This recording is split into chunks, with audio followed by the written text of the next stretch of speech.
저는요, 요양원에 간 어머니를 3일 만에 다시 집으로 모셔온 딸입니다. 그날 이후로 제 인생에서 가장 큰 후회를 안고 살게 됐어요. 어머니는 치매도 없고 혼자 밥도 잘 해드시던 분이었습니다. 그런데 제가 바쁘다는 이유로 형제들과 상의도 없이 요양원에 모셨습니다. 처음엔 그게 최선이라 믿었어요. 하지만 첫날부터 어머니는 말을 잃으셨고 이틀째 되는 날엔 아무것도 드시지 않았습니다. 3일째 어머니는 병원으로 실려갔습니다. 탈수와 무기력 그리고 마음의 문을 닫아버린 얼굴로요. 그때 처음 알았어요. 노후를 돕는다고 했지만 저는 어머니를 외로움 속에 밀어넣고 있었다는 걸요. 혹시 여러분도 혼자 살기 힘들어지면 요양원밖에 없나? 그렇게 고민하고 계시나요? 오늘 이 이야기는 바로 그 물음에 대한 진짜 해답을 전해드릴 겁니다. 지금 바로 닥치지 않아도 그날은 언젠가 오고 맙니다. 그때 어떤 선택을 해야 후회하지 않을지 끝까지 들으신다면 분명 알게 되실 겁니다. 지금 이 순간 여러분의 구독과 좋아요는 앞으로 더 많은 따뜻한 이야기와 정보를 만드는 데 큰 힘이 됩니다. 좋아요 한번 눌러주시고 구독해 주시면 감사하겠습니다. 그럼 이제 요양원 말고 이렇게 살아가는 한 여성의 이야기 시작하겠습니다.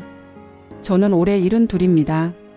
남편은 80이 되기 전 조용히 제 곁을 떠났고 두 아들은 각자의 삶에 바빠 명절이나 되어야 얼굴을 보여줍니다. 서울 외곽에 있는 오래된 아파트, 남편이 생전에 마련해둔 그 집에서 혼자 지낸 지도 어느새 5년이 흘렀습니다. 봄이면 베란다에 꽃을 놓고 여름이면 선풍기 옆에서 수박을 먹고 가끔은 동네 공원에 가서 운동기구를 타며 스스로에게 말하곤 했습니다. 그래, 이 정도면 괜찮은 거야. 아침엔 라디오를 틀어놓고 조용히 커피를 마시며 하루를 시작합니다. 혼자여도 익숙해진다는 건 때로는 무서운 일이기도 합니다. 하지만 어느 날부터인가 이 고요함이 불편하게 다가오기 시작했습니다. 창밖으로 들리는 아이들 웃음소리에 집안 가득 고요만이 흐를 때면 누군가의 숨소리가 그리워졌습니다. 어느 저녁 큰아들에게서 전화가 왔습니다. 엄마, 오늘 하루는 어땠어요? 그저 그렇지 뭐. 밥 챙겨 먹고 텔레비전 좀 보고. 그러지 말고 엄마. 요즘 좋은 요양원이 많아졌대. 시설도 좋고 직원들도 친절하대. 엄마도 이제 편하게 좀 지내요. 그 말을 듣는 순간 제 안에서 뭔가 무너지는 소리가 들렸습니다. 그래, 알았다. 입으로는 그렇게 말했지만 마음속에서는 한참을 울고 있었습니다. 나는 정말 이제 보호받아야 할 존재가 된 걸까? 내가 원하는 건 그런 게 아닌데. 그저 누군가와 밥 한 끼 같이 먹을 수 있는 하루. 잠들기 전 잘 자요 한마디 주고받는 저녁. 그 평범한 일상이 요즘은 왜 이렇게 멀게 느껴질까요? 며칠 전이었습니다. 김치 냉장고에서 반찬을 꺼내려다 갑작스레 허리를 삐끗했습니다. 비명도 지르지 못하고 그 자리에 주저앉았지요. 바닥은 차갑고 눈앞은 어지럽고 부엌 위 찬장에 올려둔 휴대폰은 너무도 멀리 있었습니다. 거기서 저는 몇 시간을 그렇게 앉아 있었습니다. 움직일 수 없는 두 다리, 떨리는 손, 그리고 눈앞으로 스쳐가는 생각들. 만약 지금 아무도 안 온다면? 이대로 밤이 오고 아침이 오면? 그땐 누가 나를 찾아줄까? 그 순간만큼은 정말 무서웠습니다. 몸보다 더 아팠던 건 그런 생각이 너무도 익숙하게 떠오른 제 자신이었습니다. 그 일을 말하자 작은 아들이 다시 요양원 얘기를 꺼냈습니다. 엄마, 이번엔 진지하게 생각해봐요. 혼자 계시는 거 이젠 너무 위험해요. 그날 저녁 식탁 앞에 앉아 김이 빠진 미역국을 바라보다 저도 모르게 말했습니다. 그래, 요양원. 그래야 하나 보다. 그 말을 꺼내는 제 목소리엔 아무런 힘이 없었습니다. 그날 밤 거실 불을 켜놓은 채 늦은 시각까지 창밖만 바라봤습니다. 가로등 불빛 아래 노부부가 천천히 산책을 하고 있었습니다. 그 모습이 그렇게 부럽고도 슬펐습니다. 그리고 며칠 후 아파트 관리사무소 앞 벤치에 앉아 따뜻한 햇살을 쬐고 있던 제게 낯선 목소리가 들려왔습니다. 어르신, 날씨 참 좋죠? 고개를 돌리니 젊은 여성이 저를 향해 미소를 짓고 있었습니다. 관리사무소에서 일하는 직원인 듯 보였습니다. 혼자 사세요? 내 남편은 오래전에 세상을 떠났고 지금은 그냥 조용히 살고 있지요. 그녀는 제 옆에 앉으며 조심스럽게 말했습니다. 혹시 같이 사는 집 들어보셨어요? 요양원 말고 시니어들이 함께 사는 공동주택이 있어요. 독립적으로 살면서도 서로 도우며 지내는 곳이죠. 아침엔 같이 밥 먹고 저녁엔 마당에 모여 이야기하고 혼자가 아니라 함께 사는 곳이에요. 저는 놀라며 되물었습니다. 정말 그런 곳이 있어요? 네, 요즘은 그런 집이 점점 늘어나고 있어요. 선생님처럼 독립성은 유지하고 싶지만 혼자는 외롭다고 느끼시는 분들께 딱 맞는 곳이에요. 그녀의 말을 듣는 순간 무겁게 가라앉았던 제 마음속에 작은 불빛 하나가 켜졌습니다. 혼자가 아닌 삶. 그런 게 정말 가능한 걸까? 그날 이후로 저는 매일 밤 그 말을 되새겼습니다. 같이 사는 집. 요양원이 아니라 함께 살아가는 집. 정말 그곳에 가면 나는 다시 웃을 수 있을까요? 며칠을 고민하다가 저는 결국 그 여성이 말해준 주소로 찾아가 보기로 했습니다. 버스를 타고 두 정거장, 도심을 조금 벗어난 조용한 마을 끝자락에 작은 돌담집이 모여 있었습니다. 차에서 내린 순간 꽃향기가 먼저 코끝을 스쳤습니다. 흙길을 따라 걷자 넓은 마당에 벤치와 평상이 놓여 있고 노란 국화와 분홍색 철쭉이 어우러져 피어 있었습니다. 문 앞에는 이런 문구가 적혀 있었습니다. 혼자서도 함께 조용히도 따뜻하게. 누군가 현관문을 열고 나왔습니다. 백발의 남자 어르신이었고 그 뒤로 환한 미소를 지은 여성 한 분이 뒤따랐습니다. 어서 오세요. 혹시 유영자 어르신 되시죠? 그날 공원에서 만났던 그 여성이었습니다. 그녀는 사회복지사였고 이 공동주택의 운영을 돕는다고 했습니다. 안으로 들어오세요. 아직 시간 괜찮죠? 그녀의 목소리는 다정했고 그 말에 저는 고개를 끄덕였습니다. 신발을 벗고 들어간 거실 안은 화초와 책, 따뜻한 조명으로 가득했습니다. 벽 한쪽에는 가족 사진이 아닌 입주자들이 함께 찍은 사진들이 붙어 있었습니다. 여긴 입주민들이 다 같이 지내는 거예요? 네, 6분이 함께 살고 계세요. 각자 방은 따로 있고 욕실도 개인이 쓰실 수 있어요. 다만 식사는 같이 하시고 청소나 빨래는 서로 돌아가면서 돕고 계세요. 그 말이 끝나자 안쪽에서 할머니 한 분이 웃으며 다가왔습니다. 새 얼굴이네. 우리 집에 오신 거예요? 저는 얼떨떨한 얼굴로 인사를 했습니다. 아, 그냥 한번 구경하러 온 겁니다. 그러자 그 할머니는 눈을 찡긋하며 말했습니다. 나도 그렇게 왔다가 여기 눌러 앉았지 뭐예요. 모두가 그렇게 저를 반겼습니다. 그날 저녁 저는 그들과 함께 식탁에 앉게 됐습니다. 잡곡밥에 된장찌개, 가지볶음, 고등어 조림, 정갈한 반찬들이 놓인 식탁에서 그들은 자연스럽게 대화를 나눴습니다. 오늘은 복희 씨가 된장을 너무 잘 끓였어요. 그래요? 이번엔 조금 덜 짜게 해봤는데. 어제 텔레비전 보셨어요? 그 드라마 말이에요.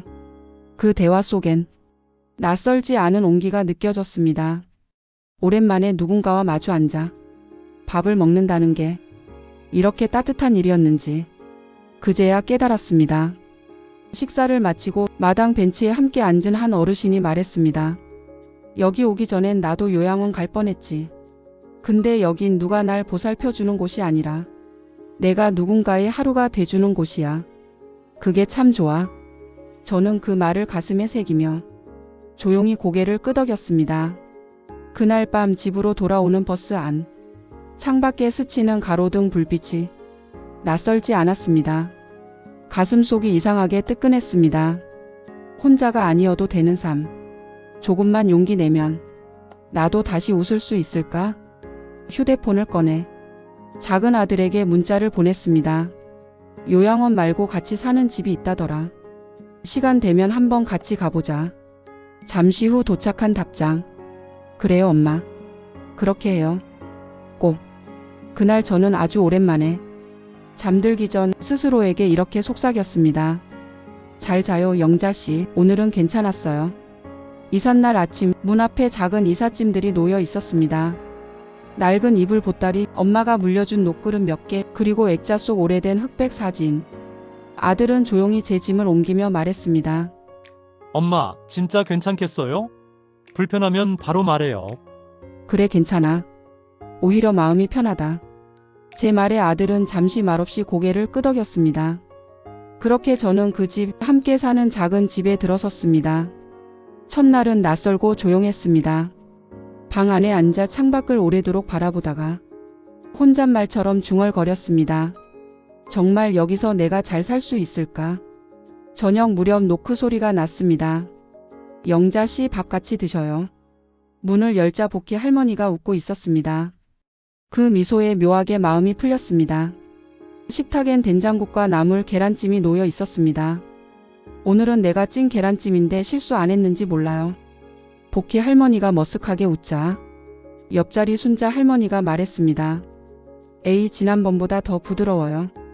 내가 2그릇 먹었어. 그런 소소한 말들이 낯선 저에게는 참 따뜻하게 느껴졌습니다.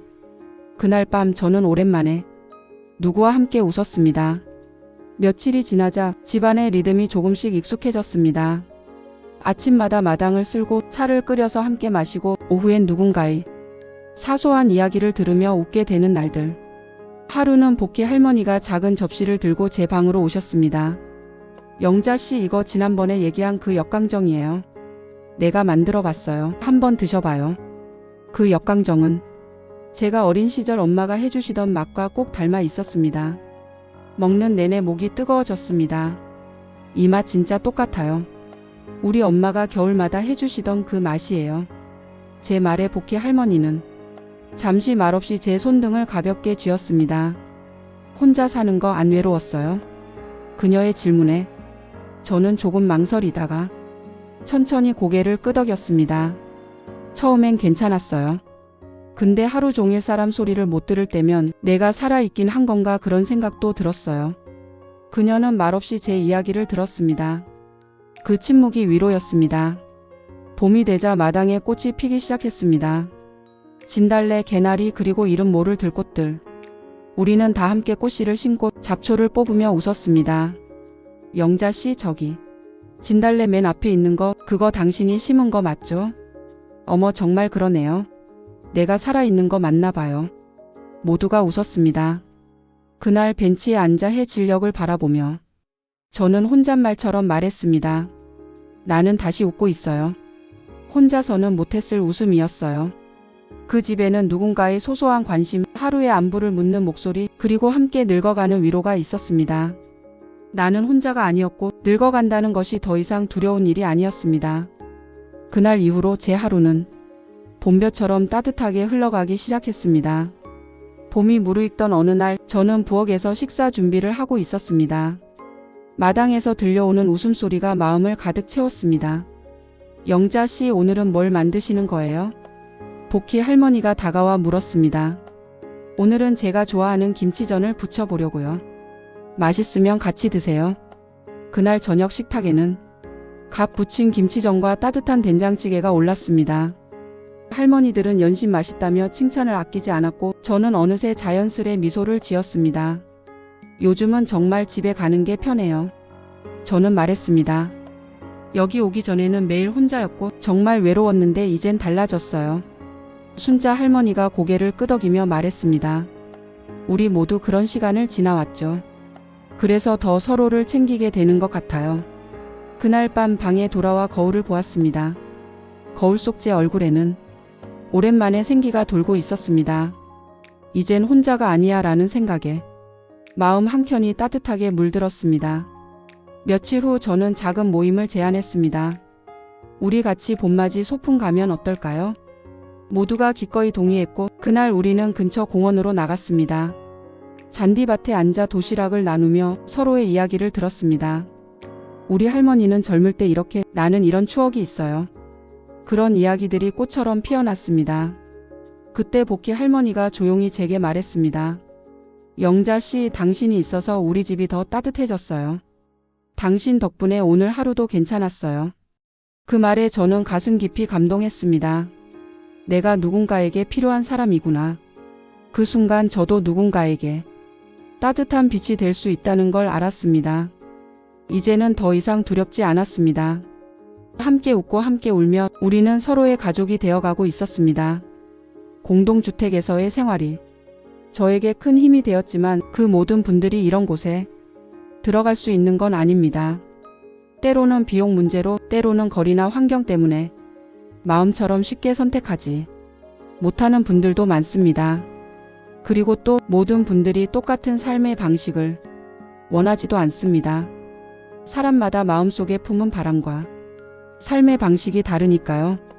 그래서 오늘은 제가 경험한 공동주택 외에도 노후를 홀로 살아가야 하는 분들이 조금은 덜 외롭고 더 따뜻할 수 있는 몇 가지 다른 길들을 조심스레 나누려고 합니다. 먼저 가족과의 새로운 관계 맺기입니다. 솔직히 말하면 저도 한동안 아이들에게 짐이 되기 싫어 마음속에 많은 감정을 숨기고 살아왔습니다. 어쩌면 그게 가장 큰 외로움의 원인이었을지도 모릅니다.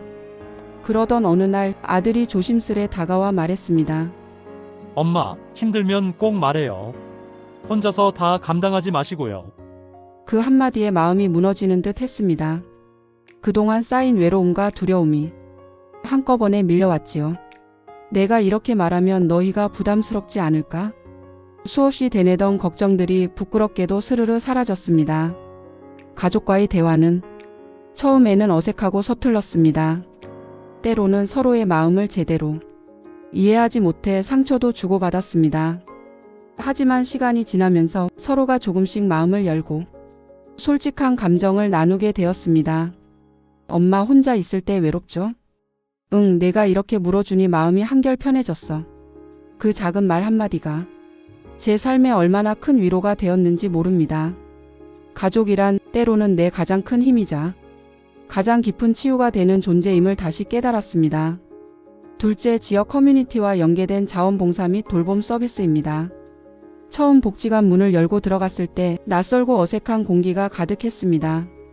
하지만 서서히 그곳이 저에게 작은 쉼터가 되었죠. 따뜻한 웃음과 친절한 인사, 어색해도 서로를 향해 손 내미는 사람들 덕분에 마음이 서서히 풀렸습니다. 영자 씨, 오늘 점심 같이 하실래요? 네, 감사합니다. 덕분에 집에만 있을 때보다 훨씬 마음이 가벼워졌어요. 함께 식탁에 앉아 나누는 소소한 이야기가 내 삶을 다시 채워주었습니다.